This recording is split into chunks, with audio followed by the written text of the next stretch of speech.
career because the team was so good. Oh, man. Not that he wasn't good. See, that's the nuance. The face he of the was good. throw. Jimmy G's become the face of the no throws. The Jimmy no throws. I should get royalties for that. I honestly should.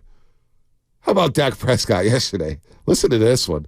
Mike McCarthy on the hot seat. We know Mike McCarthy's gone. Like, I saw so many memes. There's the baby boy meme with Vic Reeves when he was in the kitchen, butt-ass naked, looking back.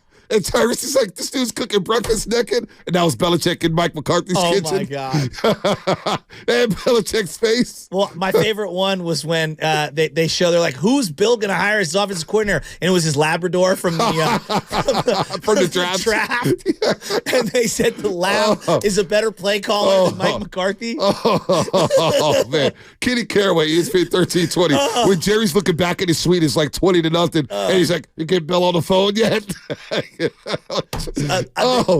in shambles. There are some not suitable for work memes that are out there regarding Jerry Jones. Oh, my gosh. And let's just say they walk right up to the line and then go blowing past it. Spadoni's got his hand in his face. There are some bad ones. What? It's Martin Luther King Jr. Day. I know. We all have a dream. We all had a dream that the Cowboys would get routed by the Packers, and it actually happened. We had a dream. But they said, I don't even know if I should say this. Maybe you may have to dump it. They said Jerry Jones hadn't been this mad since the Civil War.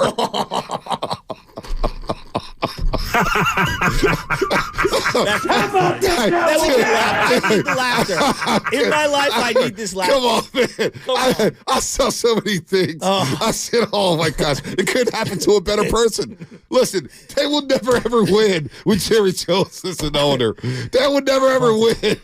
They've gone 30 years, and they can't get to the title game. It's crazy. They had 2 home games back then. It's crazy. And did you hear Aiden Hutchinson after the line? They interviewed Aiden Hutchinson, Amon-Ra St. Brown, and Jared Goff. Aiden said, we actually wanted the Cowboys again. They wanted to go to Dallas. Oh, poor Dak Prescott. Oh, let's listen to Dak after the game. Yeah, he's been amazing.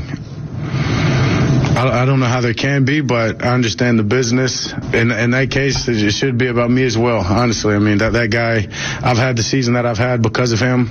This team has had the success that they've had because of him. And understand it's about winning the Super Bowl, and that's the standard of the league and damn sure the standard of this place. So I get it, but add me to the list in that case. Oh, you're on the list. You don't need to say it, Dak. You're on the list. Are they the most fugazi team in sports? Oh, absolutely. Absolutely. Franchise. Absolutely. For all the hype they receive. Right. Every single year. It's Cowboys, America's team. First take, undisputed. All these people just lead off the Cowboys. And I'm so sick of it.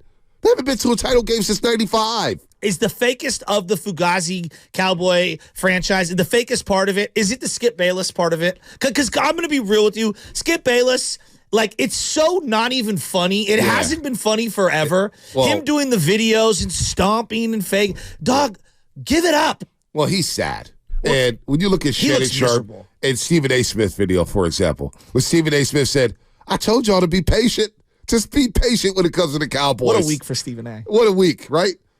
And then you look at Skip, and he's like faking, and he's got the trash can. He's trying to open it. I was like, it's not even funny. Him struggling with the automatic lid on the trash can. The way he unfolds every shirt to like display it. It's like, yeah, it's sad, dude. Just give it a rest. He's a sociopath, right? I guess. When you follow 0 people on social media, you're a sociopath, right? Yeah, it's kind of weird. Well, that's just on his main account. You know, he's got burners that he's probably following all sorts of people. Well, if I was him, I wouldn't follow anybody either. The stuff that gets written to him, boy, oh boy, and he doesn't reply to people. That's the weakest part. He doesn't even reply. He just tweets. He doesn't reply to nobody. Like, do you even have any friends? I don't know. Like when Shannon Sharp said that him and Skip barely talk before shows. They would just say, "Hey, what's up? What's up?" That was lame. Well, Le Batard had talked about how Skip would be like sitting in the back room when they were filling in on Pardon the Interruption, and he would be like, I don't want to know any of your sports opinions because I want to win the argument. So, like, they would give him the topics, and he didn't want to know anything because he wanted to have fresh material. And I don't know. I think the guy's completely insane. Yeah, and I feel bad for his poor wife. But Stephen A., Stephen A. Ernestine. Stephen A. When he was sitting, That's not her real name. Ernestine. Yes, it is. No way. The Jerry Jones. America jokes. cannot be producing too many like modern Ernestines. Gertrude. Dude, the Jerry Jones jokes on Martin Luther King. They're just Jr. Day. incredible. They are incredible. And they're Couldn't happen on a so better out of weekend. bounds. Absolutely incredible. So out of bounds. I'm not going to lie, though. If they paid me enough, I'd leave you in a heartbeat and be next to Skip Bayless. Oh, I know you would. I know you would. You already said it. Remember about 6 months ago when he was like, Bonte, are you going to leave me? Are you going to leave me? And I was like, what are you talking about? Well, no, Shasky's about that dollar bill. He'll sell his soul. And you know what? We'll say bye-bye. Have fun with Skip. Hey, if that one check would hit, it'd be like 10 years at Odyssey. Don't do that right now. It's not the place to do know. that. Nor the It's not- time. Bad timing, Shasky. Don't talk about that. Yeah, don't talk about that. Well, where does this Cowboys rank for RJ and I can't get enough guru. RJ and Sean, 105.3 The Fan in Dallas? They've been Cowboy fans for about, 6 years? I mean, he says he's been there 12 years. Okay, well, where does this loss rank for them? First home loss in nearly 2 years. They gave it the most points in the history of their franchise in the postseason. They are the first team to lose to a number 7 seed since the NFL started the newer bracket. And 2021 or something. And Ed Werder had the note, but first team to win 12 games 3 years in a row. And never reach a conference championship. That's the tough one. Like, that's the tough one to take. Cows stink. Cows lose, cows stink. Where is this one amongst the playoff losses that you have experienced? We've been together 12, 13 years. You've been here longer than me. Everyone talks about 07. Jerry Jones yesterday with no answers. Like, he just sat there like a dead body answering questions, and he's like, I can't comment on the game. I can't comment on the game, and I haven't put 1 second into the future of Mike, which is, we all know, a total bunch of BS. But where is this one? He told Mike McCarthy, we'll see how the playoffs work after they were the number 1 team in the NFC East. And he goes out there, and they play like that. But the first drive, they committed like 3 penalties. I'm like, how are you not buttoned up? It was 3rd and 7. They jumped off sides, and it made it 3rd and 2, and it was like, well, they're scoring here. And the best part is, you've been here, 12 years? He's like, yeah, where does this loss rank? Like, could you imagine asking a 14-year-old, hey, where does that Warrior loss rank in your life? Right. The hell does that 14-year-old, and I love you 14-year-olds, I coach tons of you out there, but what the hell do they know? It's pretty wild. It is pretty Dallas, wild. that's what you have representing you? It is pretty wild. I'm just going to read something real quick with the Dallas Cowboys. Yeah. Because they're... Are you more happy that the Cowboys are out? No, I wanted to play the Cowboys in an NFC title game. I wanted to play them. Because you have no fear. No, nobody fears Dak. Nobody fears McCarthy. Look at their last 12 playoff appearances. Give it to me. Going back to 96, lost the divisional round. 98, you lost in the wild card. 99, you lost in the wild card. 03, you lost in the wild card. 06, you lost in the wild card. Wow. 07, you had home field advantage. You hosted the New York Giants. You lost in the divisional round. 09, you lost again in the divisional round. Jesus. 2014, you lost in the divisional round. 2016, I think they had home field advantage in, or they had the number 2 seed. You lost in the divisional round. 2018, you lost in the divisional round. 2021, you lost in the wild card to the 49ers. And, of course, last season, you lost to the Niners in the second round here at Levi Stadium. This year, you don't even make it out of the wild card. They haven't been to the NFC title game since 1995. I lost. I'm out. It's kind of it's unbelievable. I feel like the Yankees and the Cowboys have entered this zone of, you were great a long time ago, but the majority of people that are in their 20s don't remember any of your greatness. Well, at least the Yankees won in what? 09. 09? Last time they won was 09 against the Phillies. At least they've been to the ALCS. 08, 09, the Phillies won. At least they've been to the ALCS. These guys can't even get to the title game. I mean, is that really that big of an accomplishment in the AL? I guess. I mean, I don't know. At least you're like one step away from the World Series. That's true. Did they play the Game 7 in the ALCS? But I look at some of those iconic brands from the 80s, 90s, and I guess the Niners, to a degree, fall into this same bucket.